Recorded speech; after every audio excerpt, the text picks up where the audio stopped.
New দীঘায় একটি নৌকাতে হঠাৎ ভয়াবহ আগুন, পুড়ে ছাই গোটা নৌকাটি। ঘটনাটি ঘটেছে নিউ দীঘা হলিডে হোম ঘাটের সংলগ্ন ঢেউ সাগরের কাছে। স্থানীয় সূত্রে জানা গিয়েছে, হঠাৎ একটি নৌকায় বিধ্বংসী আগুন লেগে যায়। খবর পেয়ে ঘটনাস্থলে ছুটে আসেন কর্মরত নুলিয়া ও পুলিশ কর্মীরা। তারা ঘটনাস্থলে জল দিয়ে আগুন নিভিয়ে ফেলে। নৌকার মধ্যে থাকা মৎস্যজীবীদের অনেকগুলি জাল সম্পূর্ণ পুড়ে যায়। জানা গিয়েছে, ওই নৌকাটি রতনপুর এলাকার এক মৎস্যজীবীর।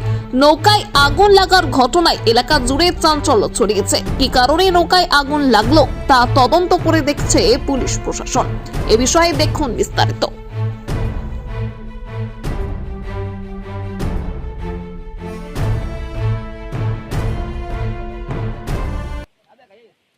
এটা 15-20 দিন থেকে হয়েছে, আগুনটা লেগেছে। কিন্তু কি কারণে আগুন লেগেছে তো বোঝা যাচ্ছে না।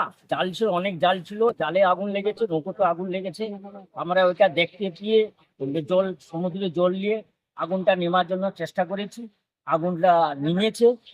নৌকাটা কার জানা গেছে? হ্যাঁ, নৌকাটা ওরা মালিক এসছে, ওরা এই রতনপুর বাড়ি, রতনপুর তারা জানা, রতনপুর থেকে এসছে, তারা নৌকা মালিক আছে। দেখছি নৌকাটা কি সম্পূর্ণভাবে পুড়ে গেছে? হ্যাঁ, সব জাল নষ্ট হয়ে গেছে, নৌকাটা পুরো ড্যামেজ, পুরো নষ্ট হয়ে গেছে। দেখতে পাচ্ছি নৌকাটা নষ্ট হয়ে গেছে, বিশাল বড় আগুন লেগেছে। কি কারণে আগুন লেগেছে তা বোঝা যাচ্ছে না, কিন্তু বুঝতে পারছি না কি কারণে। কোনোদিন হয় না, এই ঘাটে কোনোদিন হয় না, এটা হচ্ছে প্রথম ফার্স্ট। নামটা? নামটা আমার নাম রতন দাস, কিন্তু নৌকা মালিক হচ্ছে বাবুদা, ডাকা বাবুদা, রতনপুর বাড়ি, নৌকর মালিক, এই একটি গাড়ি।